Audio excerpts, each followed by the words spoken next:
Hola, soy Cristian Guzmán Napuri y soy coordinador de la Maestría de Derecho Administrativo Económico. Quiero en esta oportunidad invitarlos a formar parte de esta importante maestría. ¿Cuál es el enfoque? Este se sostiene en tres importantes pilares. El primero, el jurídico, basado en el análisis del ordenamiento jurídico, la doctrina, la jurisprudencia que existe sobre la materia. Pero hay un segundo pilar clave que es la ciencia económica, que se debe enfocar también en los principios económicos y todo el conocimiento que se ha forjado en todos estos siglos. Pero hay un tercer pilar que no podemos descuidar, que es aquel que corresponde a la gestión pública, de aquellos actores de la administración pública que se van a encargar de hacer operativo el derecho administrativo económico.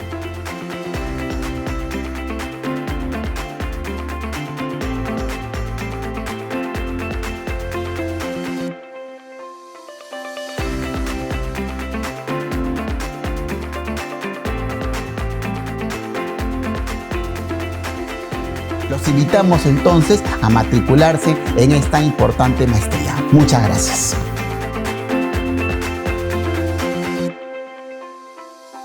Muy buenas noches, les saluda Pablo Romero, Key Account Manager y jefe de ventas de la sede Lima de la Escuela de Posgrado de la Universidad Continental. Sean bienvenidos al webinar Consideraciones Estratégicas para un Arbitraje Eficiente de la Maestría en Derecho Administrativo Económico, organizado por la Escuela de Posgrado de la Universidad Continental. Nuestra maestría se asienta en base a tres pilares: el análisis jurídico, la doctrina y la gestión pública. Un enfoque clave de nuestra maestría es este último pilar, el cual es necesario para una mayor eficiencia en la intervención administrativa, que incorpora los conceptos de la modernización del Estado, la gestión por procesos y la simplificación administrativa, entre otros. Los invitamos a participar del inicio de clases de nuestra segunda edición de la Maestría en Derecho Administrativo Económico, que inicia en este mes de octubre. Sabemos que su aprendizaje es importante, por ello lo invitamos a unirse al grupo de WhatsApp, donde estaremos compartiendo artículos de interés relacionados a su carrera, tips del docente expositor para aplicar en el trabajo y descuentos exclusivos relacionados al programa. Al finalizar el evento, les estaremos compartiendo el enlace para que sea parte de este grupo de WhatsApp. Les recuerdo que podrán acceder a la constancia de participación de este webinar respondiendo una breve encuesta al finalizar el evento. La dinámica que vamos a seguir esta noche será contar en primer término con la exposición de la profesora Fabiola Paulet Monteagudo y finalizaremos con el profesor Cristian Guzmán Napuri. Después de cada exposición daremos pase a la ronda de preguntas, las cuales podrán realizar en el chat. A continuación, daremos inicio a la primera parte de nuestro webinar. Damos la bienvenida a nuestra primera panelista. Fabiola Paulet Monteagudo es docente de la Escuela de Posgrado de la Universidad Continental, impulsora del récord arbitral del OCE, exdirectora de arbitraje administrativo del OCE y exgerente de administración del Fondo Mi Vivienda, consultora y árbitro. MBA con mención en Finanzas y Derecho Corporativo por la Universidad ESAN. Muchas gracias, profesora Fabiola Paulet, por su presencia. Sin más preámbulo, la invitamos a realizar su exposición. Muchísimas gracias por la invitación. Un especial agradecimiento a la Universidad Continental.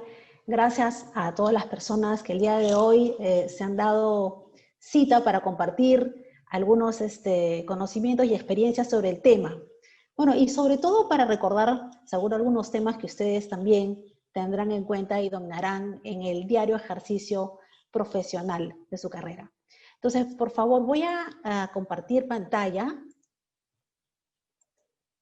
y quisiera que me dijeras, por favor, si es que pueden ver la pantalla. ¿Sí? ¿Pueden ver una presentación en pantalla? Todavía no, vemos webinar. A ver, vamos a setearlo.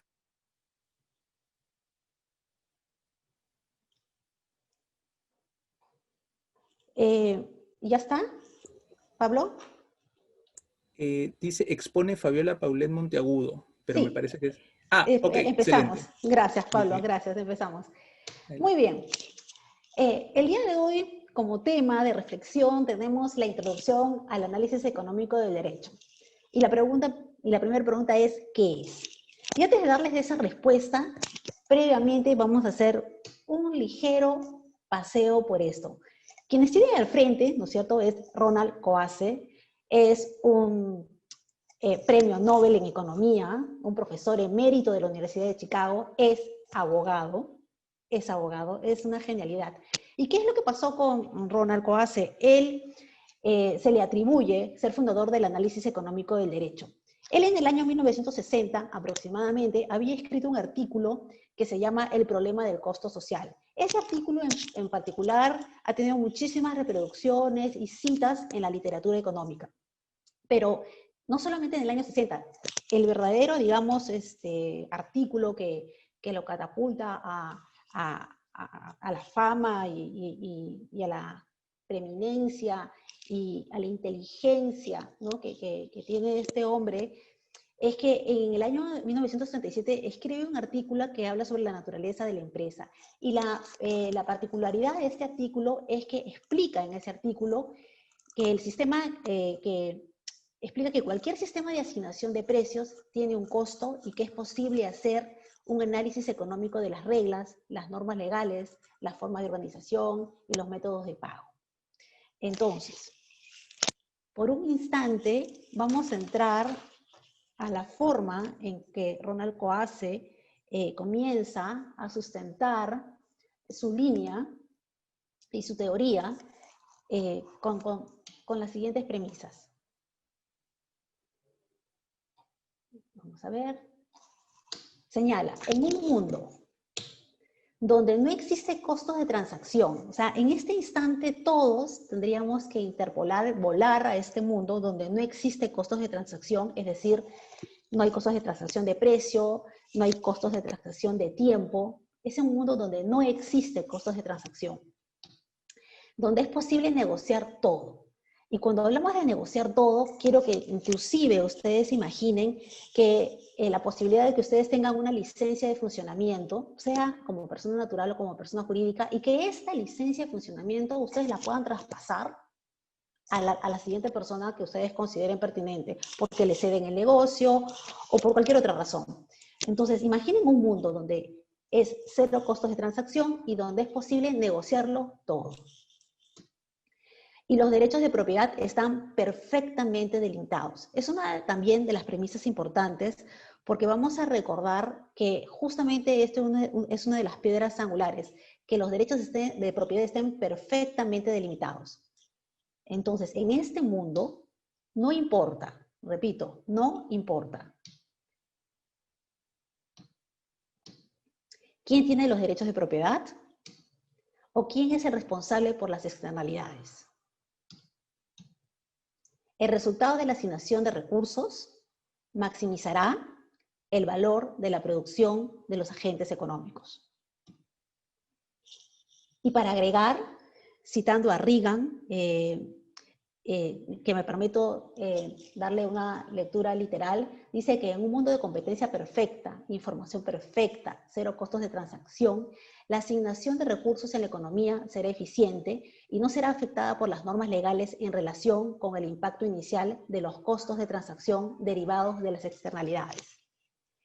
Y para ello vamos a tener acá en pantalla, hay externalidades que son positivas o negativas, hay un análisis de externalidades y los derechos de propiedad, y hay diferentes formas de interpretar el teorema de Coase. Hoy, en particular, vamos a centrarnos en las externalidades positivas y negativas. Citando la literatura y utilizando estos ejemplos, vamos a tener en pantalla que la literatura señala un ejemplo clásico del apicultor. ¿Qué significa externalidades positivas? Es aquello que te afecta, que te beneficia, que obtienes una ventaja sin haber hecho nada. Costo de transacción cero, no has intervenido directo o indirectamente en ser beneficiario de esta ventaja.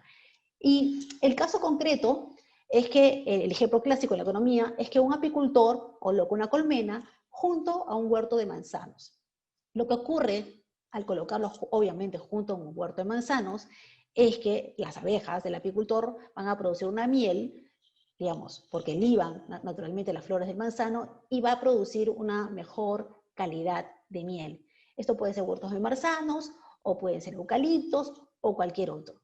Entonces, aquí el punto es, este apicultor hizo una inversión importante, interesante, respecto a la calidad o para influir en la calidad del producto de la miel. No, simplemente el apicultor estaba junto, ¿no es cierto?, a un terreno que era un huerto de manzanos. Es decir, esta es una externalidad positiva. Cero costos de transacción, no ha intervenido directo o indirectamente en nada. Cuando vamos a la externalidad negativa, el ejemplo clásico en la literatura económica, naturalmente tiene que ver mucho con la contaminación. Nosotros en Perú tenemos un claro ejemplo, el caso de Doe-Ran, que tenemos altos grados de contaminación al Oroya, inclusive digamos, diezmado a cierto número de pobladores de esa localidad. Estos son externalidades negativas. ¿Y por qué negativas? Porque ha habido el interés de un privado respecto a la producción de un determinado bien y que ha provocado externalidades negativas en la salud de la población. Y aquí vamos, ¿no?, viendo las externalidades positivas y negativas, vamos a ver las distintas interpretaciones que se le da al teorema de Coase. Primero, tenemos el intercambio voluntario. ¿Cuál es la condición necesaria para este intercambio voluntario? Que el intercambio de los derechos de propiedad sea libre y voluntario. Es decir, el ejemplo de tener una licencia de funcionamiento y yo poder transar o negociar con esa licencia de funcionamiento. Es una gran ventaja. Simplemente es impensable que esto pueda ocurrir el día de hoy. ¿Cuál es la prescripción legal? Que las leyes se deben definir de manera mucho más clara, los derechos de propiedad también, y obligar al acuerdo y a los acuerdos o cumplimientos del mismo. Sin duda, uno de los grandes problemas que nosotros tenemos a nivel de Sudamérica y seguramente en otras partes del globo terráqueo es que las leyes tienden a ser muchas veces multifacéticamente de muchas interpretaciones. Y esto ya es un costo de transacción porque tiene interpretación 1, interpretación 2, interpretación 3, genera una incertidumbre en el agente económico. De no tener la certeza de que efectivamente esa es la correcta interpretación de la norma y que eventualmente si te enfrentas a un conflicto será la interpretación que tú consideres la correcta o no. Total incertidumbre. Después, vemos los costos de transacción, que es otra manera de interpretarlos, y la condición necesaria acá es que los costos de transacción sean nulos. Es cierto que esta teoría, como tal, sostiene que los costos de transacción nulos permitirían, naturalmente, una mejor interacción entre los agentes económicos, pero esto, naturalmente, es una teoría. ¿Qué es lo que se buscaría en las leyes para tal efecto? Que haya la reducción de costes, lo que nosotros conocemos como la simplificación administrativa, por ejemplo, en la repartición del Estado, simplificación administrativa. Aquí tenemos, por ejemplo, diferentes tupas dependiendo de las municipalidades. Sería interesante que haya un solo tupa transversal para todas las municipalidades, sean distritales, provinciales o inclusive la Municipalidad de Lima, que tuvieran un capítulo, por ejemplo, en obras y que los requisitos fueran idénticos en esa materia. Pero no, los costos de transacción ahí son altos porque dependiendo qué municipalidad tendrá que atenerse a hacer una determinada gestión en el rubro de obras. La competencia perfecta es otra de las interpretaciones que vemos con el teorema de Coase. Aquí la condición necesaria es que los mercados, ¿no es cierto?, que los mercados se establezca claramente que los derechos de propiedad están perfectamente delimitados y perfectamente competitivos. Es decir, en pocas palabras, lo que busca es que no exista asimetría de información, porque en el momento que existe asimetría de información, la competencia ya no es perfecta. Y en este punto, lo que busca es que las leyes deben promover una competencia perfecta en los mercados. Ahora, cuando nosotros decimos cómo promover la competencia perfecta en los mercados, sin duda tenemos que recordar el caso Telefónica, que cuando se permitió la competencia de operadores distintos a Telefónica, pues todos nos hemos beneficiado de los privilegios, de las llamadas que tienen los diferentes operadores para darnos líneas con ciertas ventajas, accesos a WhatsApp, correo ilimitado, en fin, modelos de teléfonos, y eso es la competencia. Pero cuando no existe esta competencia, se genera una suerte de monopolio legal, y entonces en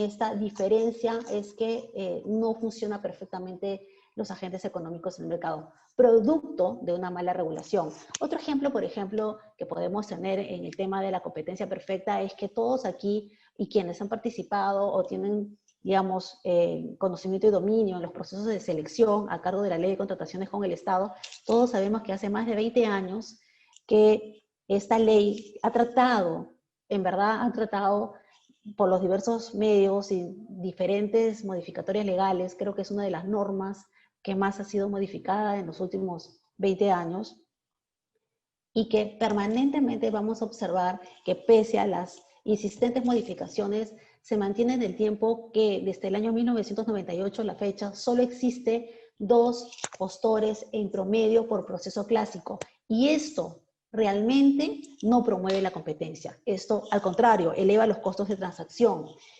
Hay un problema muy fuerte porque nosotros tenemos 2 postores en promedio con relación a los procesos clásicos, o sea, dos competidores por proceso de selección, mientras que Colombia tiene 8.5. O sea, definitivamente la norma no está dando los resultados que se esperan. Y para continuar con este tema interesante, este teorema de Coase también presenta un ejemplo, que lo cita mucho la literatura económica, y es que ocurre lo siguiente. Lo que ocurre lo siguiente es que estamos como ustedes tienen en pantalla, en una hermosa zona de agricultores, productiva altamente, pero ha ocurrido que le han dado a una empresa la autorización para que brinde el servicio público de transporte en tren.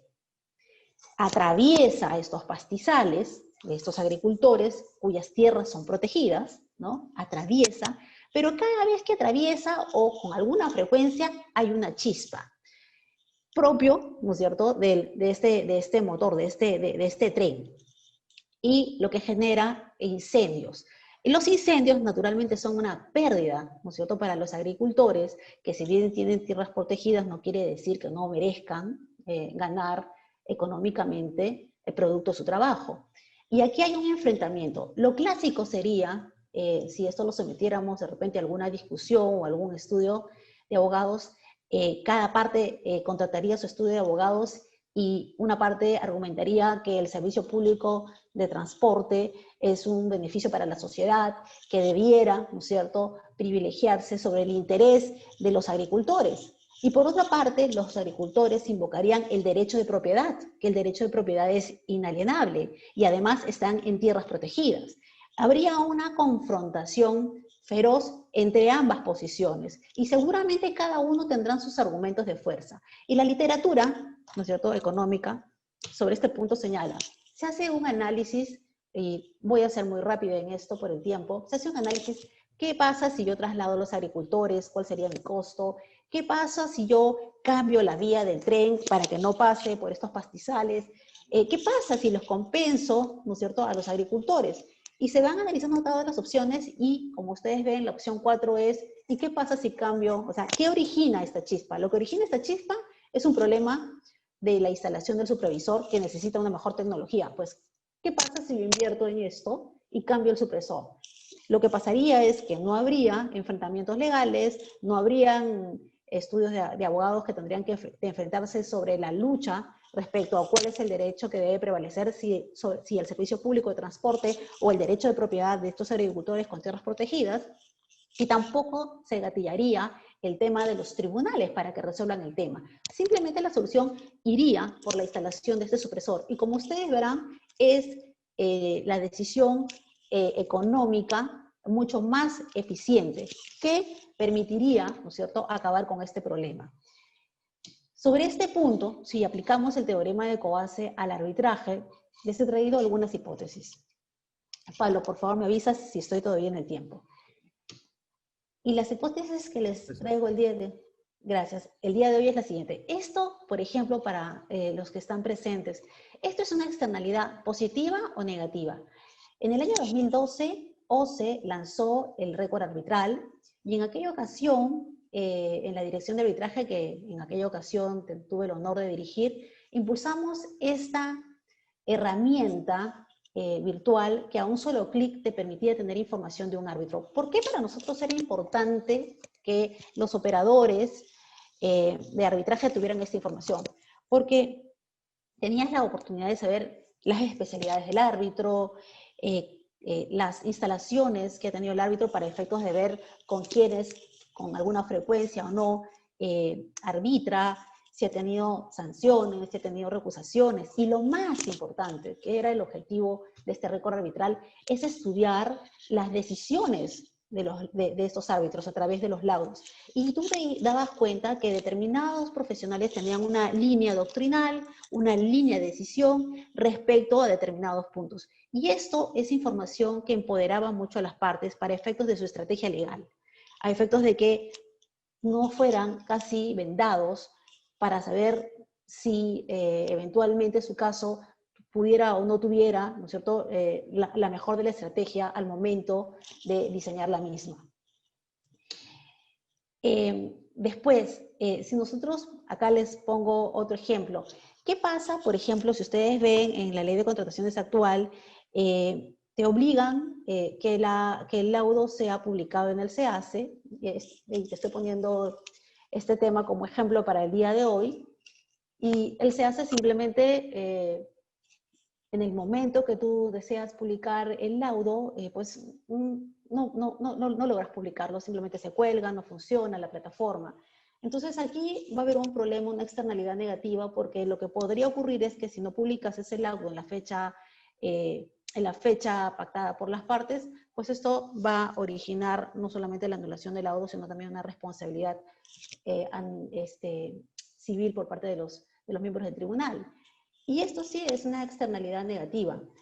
Sin duda, tendrás la diligencia de remitirlo por mesa de partes, por correo electrónico, tomarás captura de pantalla, filmarás para acreditar que en efecto sí hiciste todos los intentos posibles para publicar en el SEACE, pero como te das cuenta, esta situación te pone en una externalidad negativa. Si vemos, por ejemplo, si revisamos la ley de arbitraje, nosotros nos vamos a dar cuenta que es posible pedir una medida cautelar, pero cuando tú pides una medida cautelar, tienes dos condiciones, ¿no? Que una vez que obtengas la medida cautelar, tienes que dentro de los 10 días, ¿no es cierto?, de otorgar esta medida cautelar, el que ha sido beneficiado tiene que presentar su petición de arbitraje y tienes un plazo de 90 días para instalar el tribunal arbitral. Ok, esto parecería que fuera tiempo suficiente, pero ¿qué ocurre cuando para instalar el tribunal arbitral no puedes conformar el tribunal? Es decir, tú designas a tu árbitro y la contraparte simplemente no designa a su árbitro. Y como no designa a su árbitro, te ves obligado a pedir una designación residual. Y en este caso, asumamos que es un arbitraje a cargo de OCE, está a cargo de OCE, ¿no es cierto?, realizar la designación residual. Y ocurre que en el Estado, con mucha frecuencia, los plazos del TUPA no se cumplen y esos 90 días que para ti eran con bastante holgura, pues simplemente no se van a aplicar porque si tú ves en pantalla, OCE para hacer una designación residual, para el caso que te presento, tiene 30 días hábiles. Así que esto definitivamente es una externalidad negativa que tú, directo o indirectamente, no has provocado. Perdón, nos queda un minuto más. Ok, muy bien. Entonces, voy cerrando. Voy cerrando con esta lámina y me quedo con esta lámina. Fíjense ustedes con el tema de la conciliación.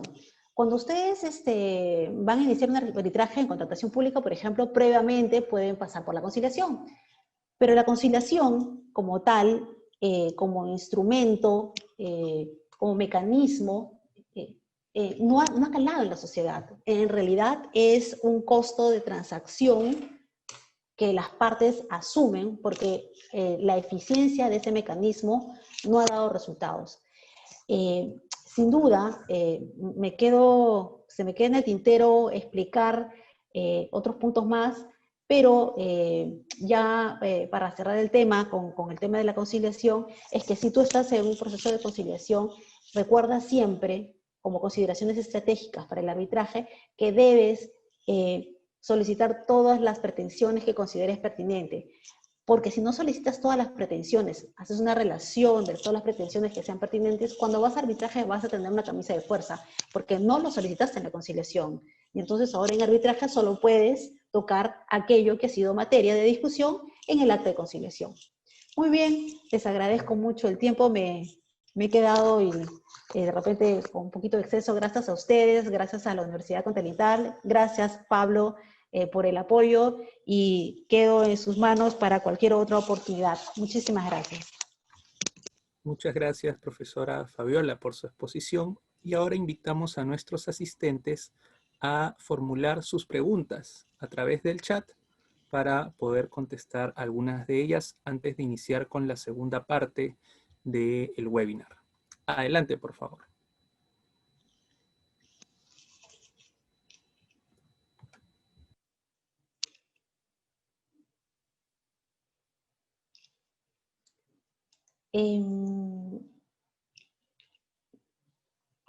Pablo, ¿me escuchas, por favor?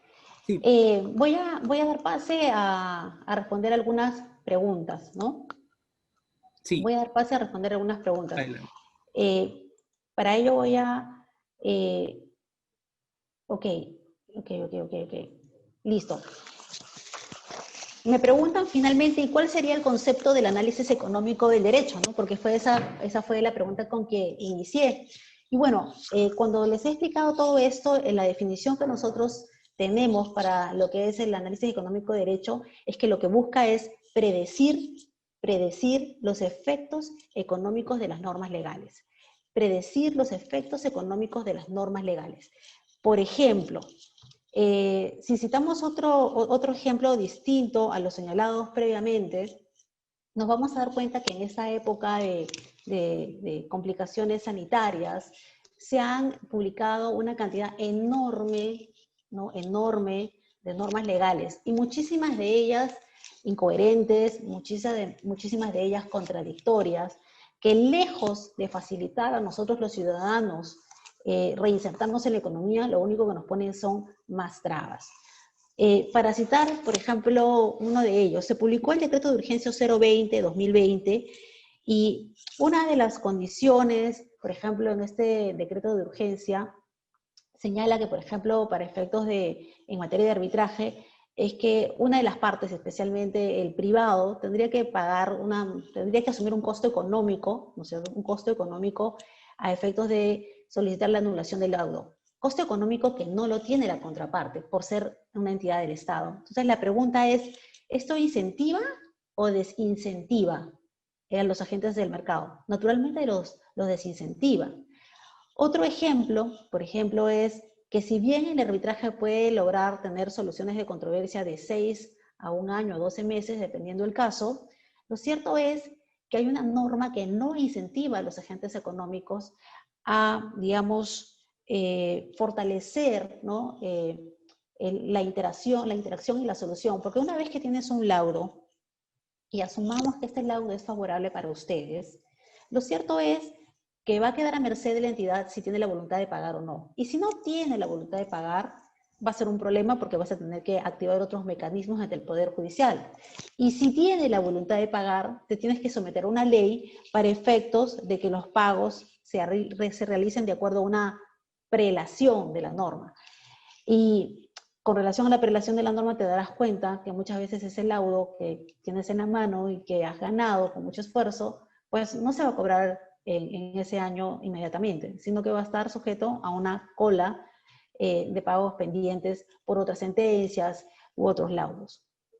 Entonces Pablo, me queda para una pregunta más. Tenemos una pregunta más. Dice, ¿la conciliación es siempre la etapa preliminar para llegar al arbitraje o también puede ser a través de la JRD? Gracias por la pregunta, Pablo. Mira, la conciliación para efectos del arbitraje es una opción. O sea, acceder, o sea, solicitar una conciliación respecto a una controversia en determinados supuestos. No todos los supuestos pueden ir a conciliación. Por ejemplo, la nulidad de un contrato no puede ir a la conciliación. Solicitar una conciliación es una opción. Si eliges esa opción, ¿no es cierto?, que es absolutamente válida, una vez emitida el acta de conciliación con acuerdo o sin acuerdo, tienes un plazo de caducidad para iniciar el arbitraje. Eso es un punto.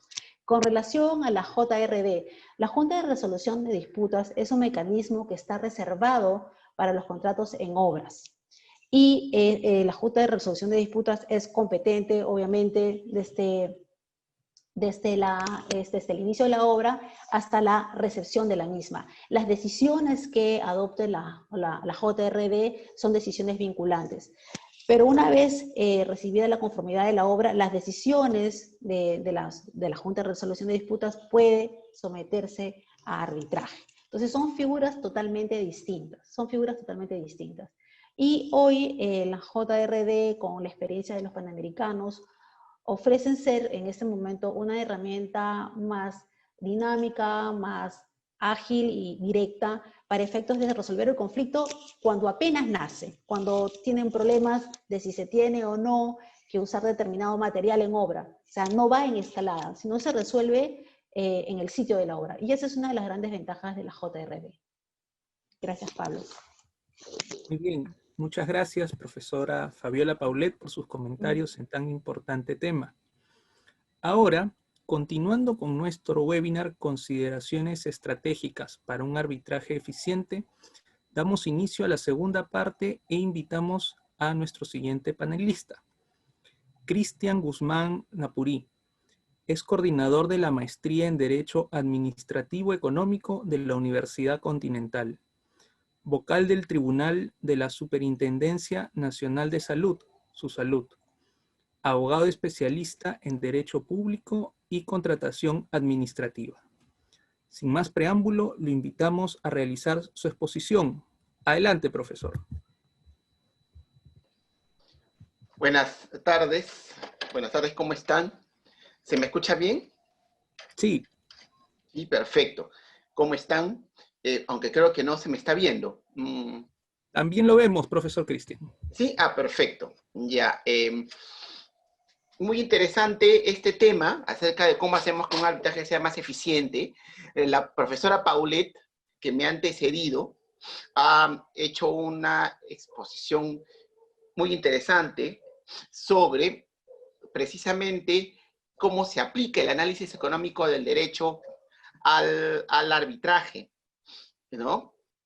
Y entonces, para poder generar un debate, poder conversar de este tema, yo quiero comentarles cómo es que está regulado el arbitraje buscando ser eficiente. Esto va a ser muy rápido, pero además, ¿qué es lo que deberíamos implementar para ello? ¿No? Entonces, denme un segundo que voy a compartir voy a compartir el PowerPoint. Denme un segundo. Vamos a compartir el PowerPoint. ¿Se ve bien? Sí, sí se ve bien. Perfecto. Entonces, estamos compartiendo el PowerPoint, ¿no? Vamos a dejar de compartir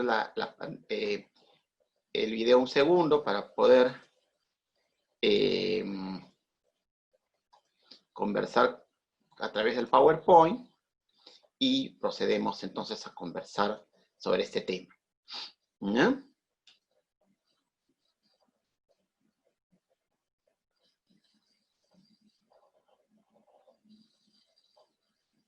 Oh, perdón. Creo que hemos puesto el que es equivocado. Ahora sí, perdón, mil disculpas. Se ve bien, ¿verdad? Todavía no lo vemos, profesor. A ver, no, denme un segundo, Vale. que parece de que se colgó el PowerPoint equivocado. Ahora sí. Ahora sí, ¿no? Ahora sí, mil disculpas.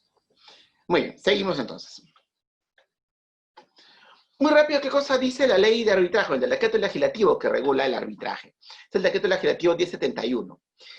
Y un tema clave del arbitraje es corregir una vieja disputa, corregir una vieja indicación sobre el arbitraje que es equivocada, que es señalar que el arbitraje es un medio alternativo de resolución de conflictos. O sea, no es un medio alternativo de resolución de conflictos. O sea, no es porque, claro, alguien podría preguntarse alternativo a qué, ¿no? Porque si el arbitraje es un medio alternativo, alternativo al Poder Judicial, entonces diríamos que el Tribunal Constitucional, por ejemplo, también es un medio alternativo, y no lo es, ¿no?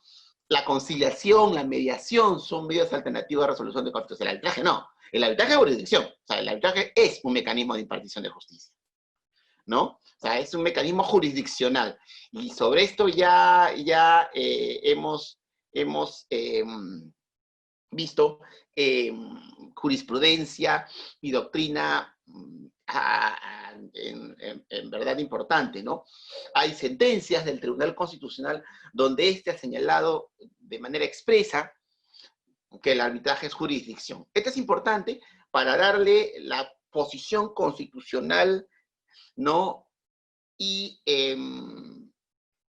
funcional que el arbitraje, que al arbitraje le corresponde, ¿no? Porque mal podríamos, precisamente podríamos indicar que el arbitraje, como decíamos, es un medio alternativo de resolución de conflictos, si es que constituye jurisdicción. La Constitución reconoce 6 formas o medios, o si quieren ustedes, 6 detentadores de la función jurisdiccional, que son el Poder Judicial, el Tribunal Constitucional, el Jurado Nacional de Elecciones, el arbitraje, la mal llamada justicia militar y las comunidades, ¿no? Esas serían las formas de ejercicio de la función jurisdiccional, los detentadores de la función jurisdiccional, ¿ya? Entonces, es importante que hagamos esta precisión, ¿ya? Muy bien. ¿Qué dice la ley? O sea, ¿qué dice la norma que lo que pretende es fortalecer el arbitraje para que efectivamente constituya un mecanismo de impartición de justicia que sea efectivamente eficiente en el sentido, ¿no? Que genere bienestar social, ¿no? En línea de lo que estaba señalando la profesora Fabiola hace unos instantes, ¿no? Primero, una mayor independencia del arbitraje. Paulatinamente buscamos generar una mayor independencia del arbitraje. No obstante que cada cierto tiempo aparecen nuevas causales de anulación. Lo cual en verdad tiene sentido porque claro, hay que el arbitraje sea independiente, sí, pero que exista un nivel específico de revisión judicial, ¿no? Va de nuevo, nivel específico de revisión judicial que no entorpezca el arbitraje, ¿ya? Ahí hay un equilibrio muy, muy delicado con el cual hay que tener cuidado, ¿no? Que hay que manejar con mucho cuidado, con mucho tino, ¿ya? Para no generar problemas posteriores, ¿ya? Entonces, mucho tino. Un segundo punto clave es preferir el acuerdo entre las partes en la regulación legal. Un elemento clave del arbitraje es que es justicia consensual, ¿ya? No justicia privada. Hay gente que dice el arbitraje es justicia privada. Otro error, otra equivocación, que es lo que genera, pues, a veces algunos prejuicios contra el arbitraje, ¿no? El arbitraje no es justicia consensual, o sea, perdón, no es justicia privada, es justicia consensual, justicia en la cual nos ponemos de acuerdo, ¿no? Entonces, se prefiere el acuerdo entre las partes a lo que señala la norma, ¿no? Claro,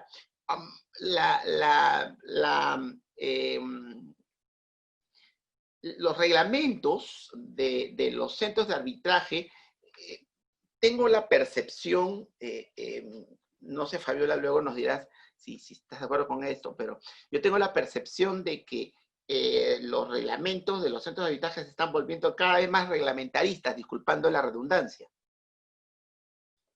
¿no? Y pretenden regular los procesos arbitrales al milímetro sin que estos tengan un sustento real en la necesidad de un arbitraje más eficiente, ¿no? Un tercer punto, ¿no? Es, me parece clave, regular las atribuciones de las cámaras de comercio, ¿no? Hay una tendencia, esto queda claro en la ley de contrataciones del Estado, su reglamento, y esa parece ser la tendencia en general en el arbitraje, es preferir el arbitraje institucional al arbitraje ad hoc, ¿no? También en un entendido que no sé si es en realidad válido, no hay una estadística real suficientemente clara sobre el tema, que nos diga que efectivamente el arbitraje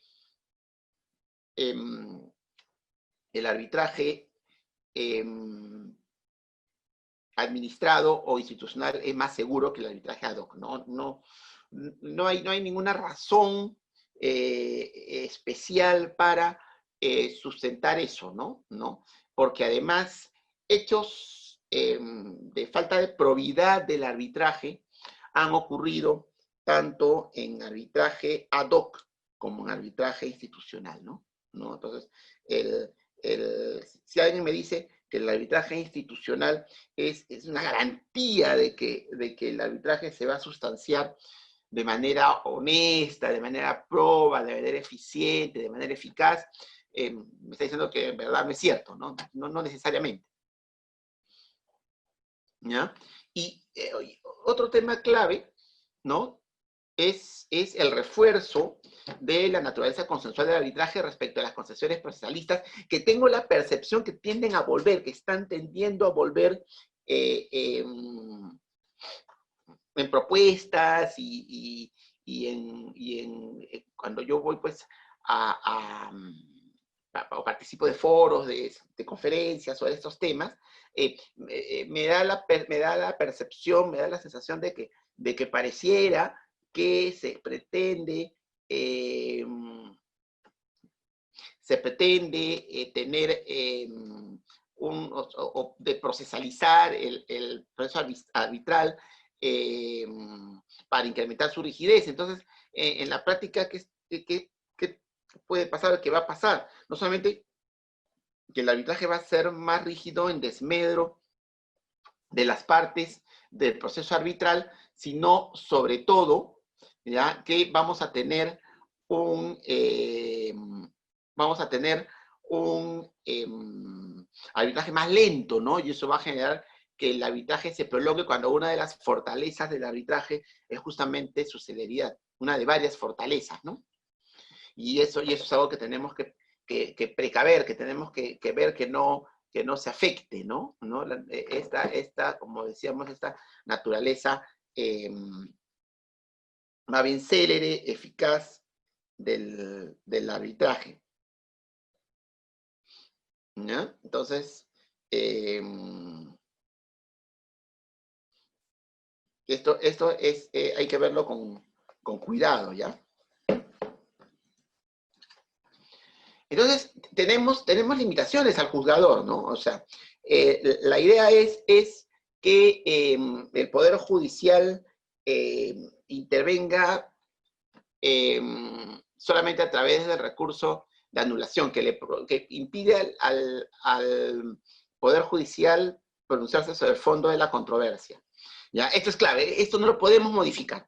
Sin embargo, como decía, hay una tendencia a ampliar los supuestos de anulación.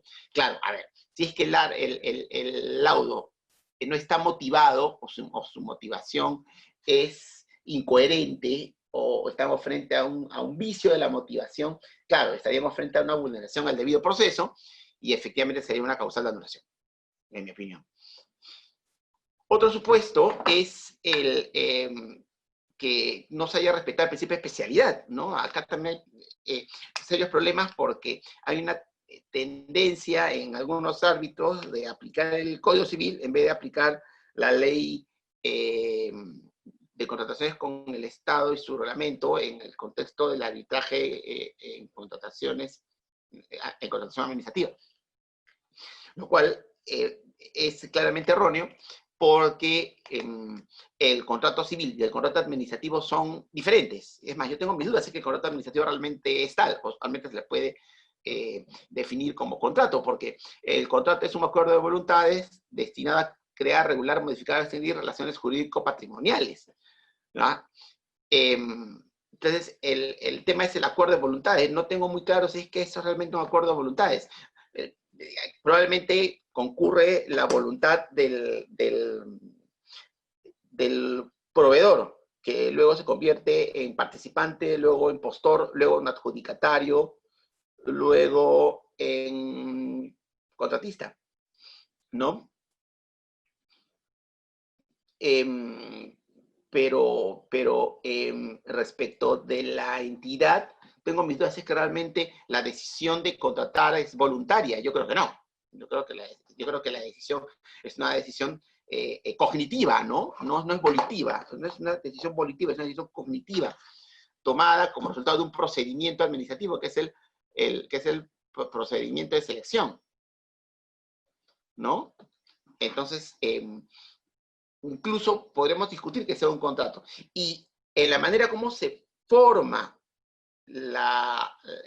cómo se llega al contrato, así como la manera como este se estructura y la manera como se ejecuta, son diferentes, ¿no? Son eminentemente diferentes. Entonces, eso es algo que en mi percepción en el arbitraje no se termina de entender. Hay todavía una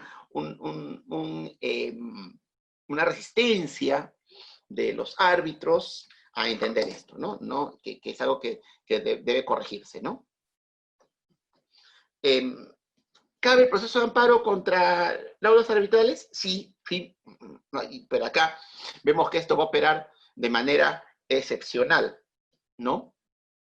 Porque la vía idónea para discutir un laudo, ¿no?, es la anulación, pero ya el Tribunal Constitucional se ha pronunciado sobre el particular, ¿no?, señalando, por ejemplo, que cabe el proceso de amparo cuando el laudo ha afectado a un tercero que no ha podido participar del arbitraje. Claro, mal podría ese tercero intentar un recurso de anulación, ¿ya? Ese tercero está completamente desprotegido. Entonces, cabe que presente un amparo, sin duda, ¿no? Entonces, ahí tienen ustedes un estupendo ejemplo, ¿ya?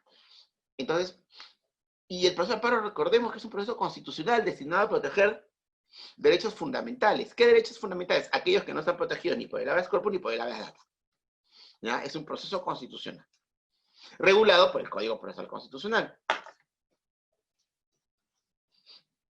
¿verdad? Entonces, cabe, insisto, contra laudos arbitrales sí, pero dentro de estos parámetros establecidos por el Tribunal Constitucional a través de un importante precedente. Porque es importante referirnos a esto, porque claro, como queremos darle eficiencia al arbitraje rodeado de eficiencia, buscamos que a su vez los mecanismos de revisión del arbitraje, ¿no es cierto?, que son el recurso de anulación, y residualmente, insisto, el proceso de amparo, sean también eficientes, ¿no? Que es lo que se pretende obtener. Muy bien. Y acá es señalar qué es lo que se necesita, ¿no? ¿Qué es lo que se necesita para tener este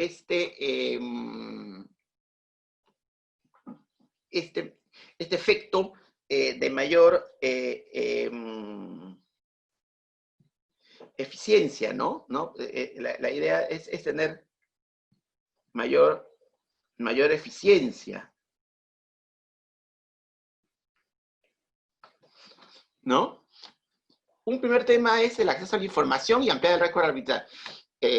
La profesora Fabiola sabe más de este tema, ¿no?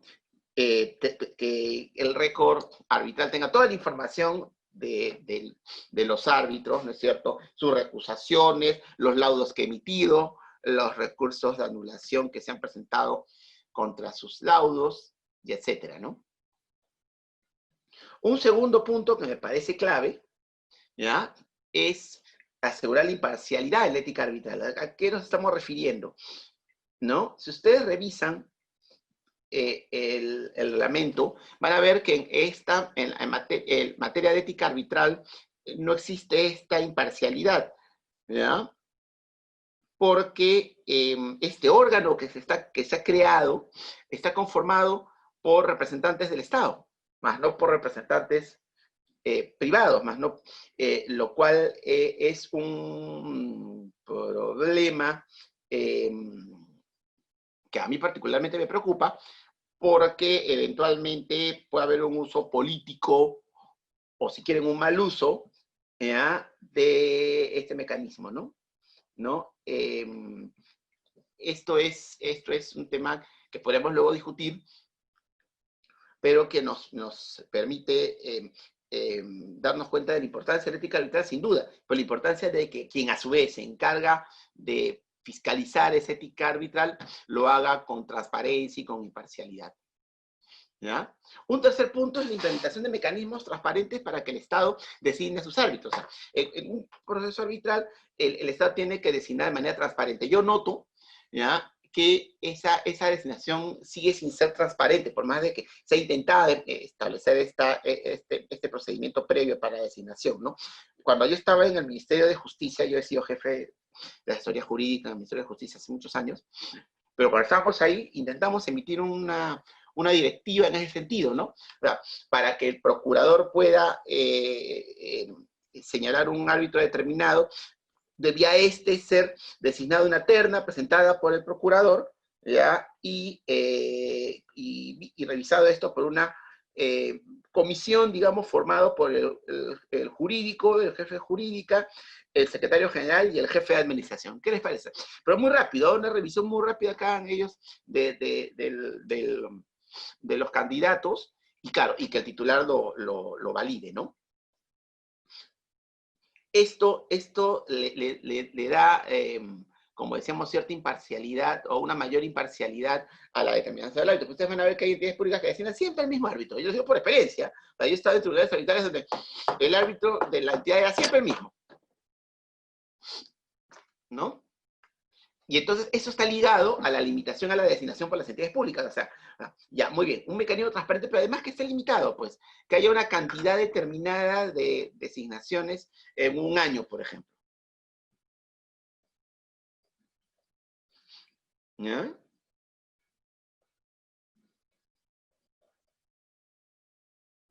Entonces, esto es importante poderlo tener claro, ¿no? ¿No? Debemos implementar mecanismos para hacer más ágiles los arbitrajes, ¿no? ¿No? Por ejemplo, las audiencias únicas, los arbitrajes tienen 3, 4, 5 audiencias. Eso no parece tener mucho sentido si estamos pensando en un arbitraje ágil y célere, ¿no? ¿No? Entonces, sería muy interesante poder establecer, por ejemplo, mecanismos para que las instalaciones sean mucho más rápidas. O, por ejemplo, establecer mecanismos para que se laude más rápido, ¿no? Esto me parece muy importante.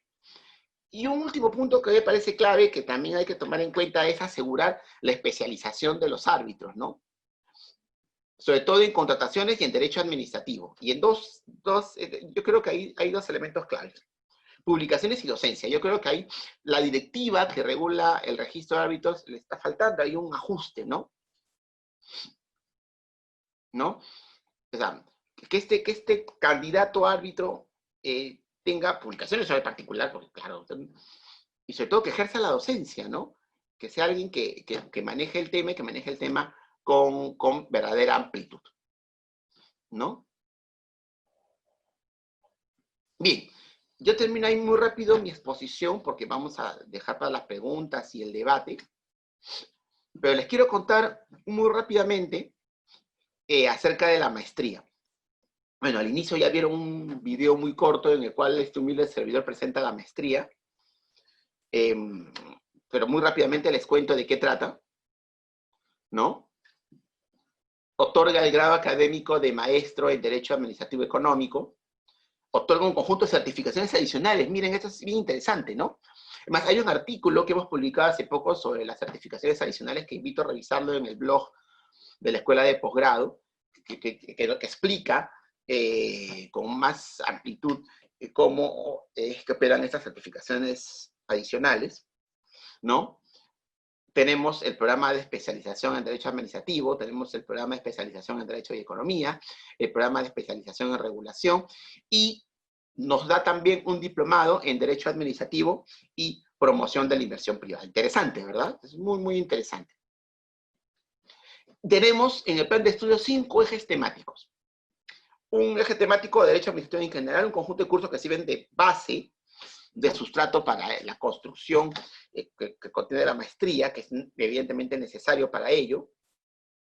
Un segundo eje temático que es referido a la gestión administrativa de las organizaciones públicas, que es clave para entender cómo funciona el derecho administrativo económico. Un tercer eje temático que es el que corresponde al derecho y economía, claramente. Un cuarto eje temático que es el que referido a la regulación económica, incluso sectorial, que vamos a ver.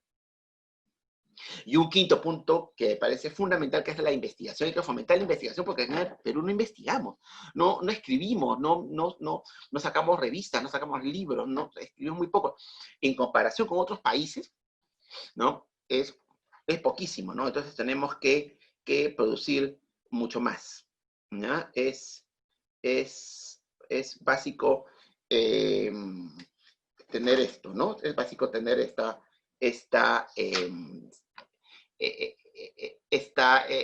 participación en la investigación. ¿Ya? Acá tenemos la plana docente, ¿no? Bien, tenemos importantes funcionarios públicos, ¿no? Importantes especialistas del tema, ¿no? Importantes gestores en la materia, súper importante nuestra plana docente, ¿no? La experiencia de la Universidad Continental también ya la conocen, también se explicó esto al inicio, ¿ya? Y como explicábamos en el video, la maestría se asienta en tres bases, ¿no?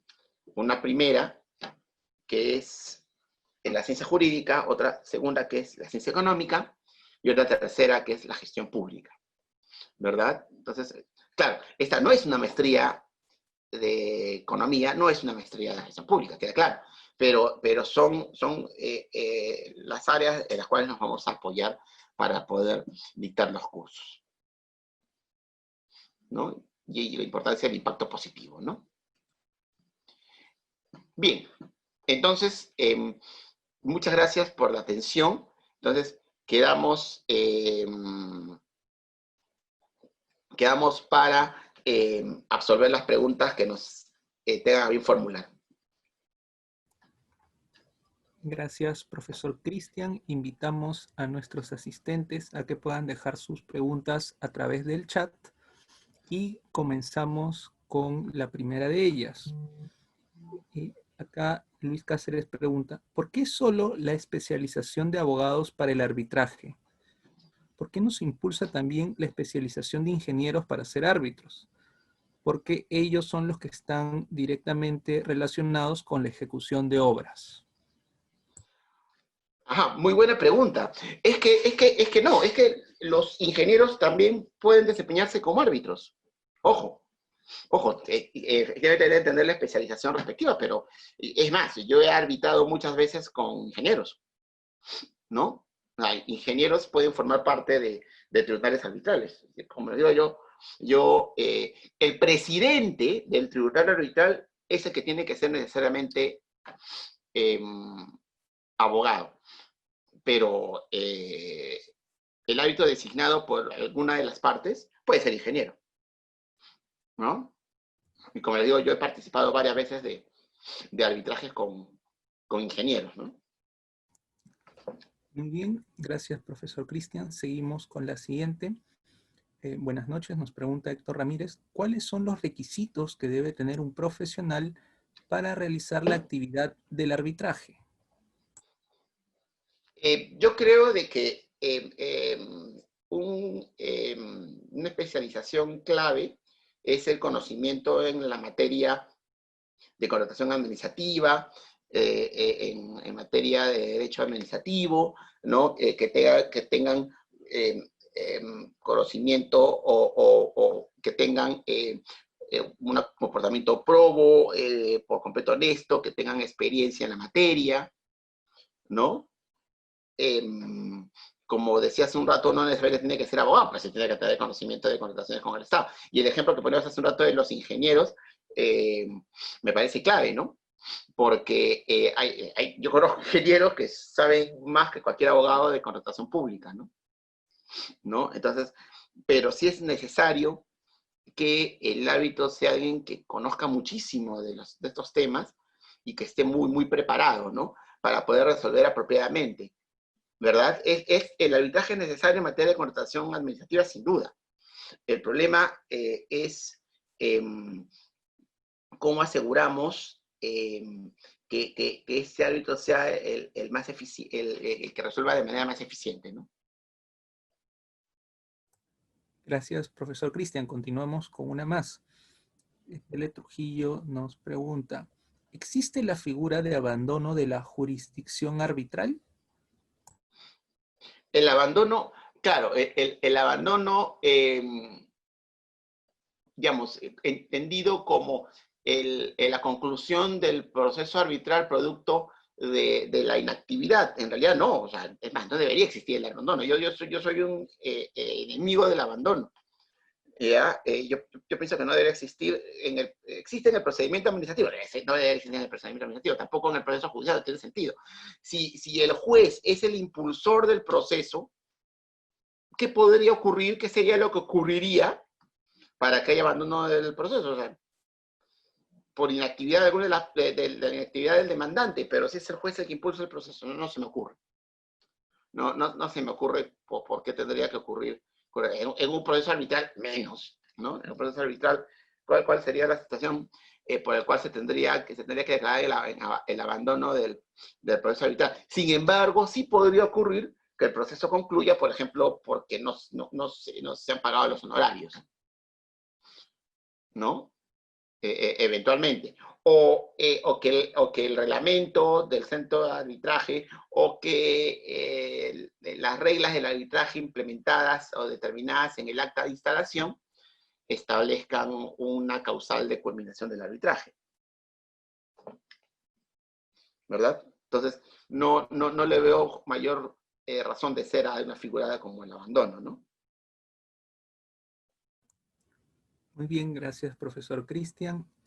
A nuestros estimados asistentes, no sé si tendrán alguna otra pregunta final.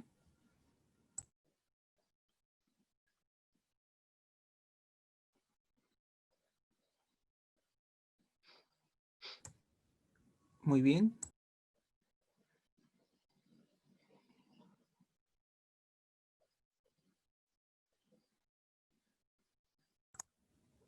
Muy bien, entonces, estamos compartiendo con ustedes en el chat el enlace para el llenado de la encuesta, el cual estará disponible solo el día de hoy. Una vez completada la misma, pueden acceder a la constancia digital. Les recordamos que en esta constancia saldrán con los nombres y apellidos ingresados en la encuesta y serán remitidos a sus correos en un plazo de 30 días posterior al evento. Asimismo, los invitamos a ser parte de nuestro grupo de WhatsApp, donde podrán acceder a artículos, tips del docente y descuentos exclusivos. Estamos compartiendo el enlace en el chat. Si desean dar un paso más en su crecimiento profesional, los invitamos a conocer más de nuestra segunda edición de la Maestría en Derecho Administrativo Económico, ingresando al link que les estamos compartiendo en el chat. Estimado profesor Cristian, lo invito a dar algunas palabras de cierre para ir finalizando con nuestro evento. Muchas gracias. En materia de cómo hacemos que el arbitraje sea más eficiente, se puede decir muchas cosas, ¿no? Podríamos conversar muchísimo del tema. Es verdad que el arbitraje ha tenido problemas en los últimos tiempos, ¿no? Ha perdido prestancia por determinados árbitros y determinados procesos arbitrales que no se han tramitado con la debida probidad, ¿no? Eso no quiere decir de que el arbitraje sea una mala institución. Lo que quiere decir es que hay que ser más eficientes para poder regular y evitar que se generen estas circunstancias incorrectas, ¿no? Pero yo creo que en materia de contrataciones con el Estado y en general en materia de resolución de conflictos, el arbitraje es sumamente eficiente, ¿ya? Lo que requerimos, insisto, es que haya un conjunto de elementos más de regulación, pero una regulación más soft, digamos, ¿no? Este concepto del soft law, una regulación que, como señalaba la doctora Fabiola hace un rato, no genere costo de transacción, ¿no? Más bien el arbitraje sirva para reducir los costos de transacción para llegar a soluciones eficientes.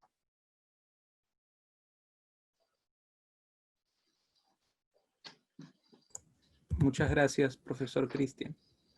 De esta manera, damos por concluido nuestro webinar Consideraciones estratégicas para un arbitraje eficiente. Agradecemos la participación de nuestros ponentes, la profesora Fabiola Paulet, el profesor Cristian Guzmán y la de todos ustedes, estimados asistentes, que han estado conectados a este webinar. De parte de la Escuela de Posgrado de la Universidad Continental, les agradecemos su participación. Muchas gracias y buenas noches. Hola, soy Cristian Guzmán Napuri y soy coordinador de la Maestría de Derecho Administrativo Económico. Quiero en esta oportunidad invitarlos a formar parte de esta importante maestría. ¿Cuál es el enfoque? Este se sostiene en tres importantes pilares. El primero, el jurídico, basado en el análisis del ordenamiento jurídico, la doctrina, la jurisprudencia que existe sobre la materia.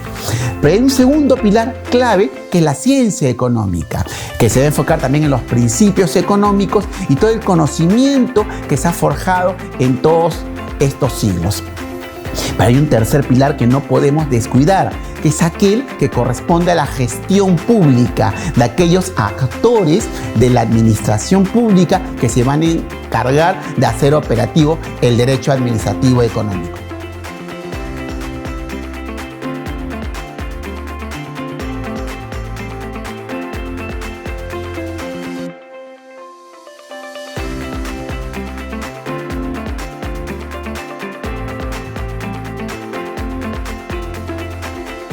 Los invitamos entonces a matricularse en esta importante maestría. Muchas gracias.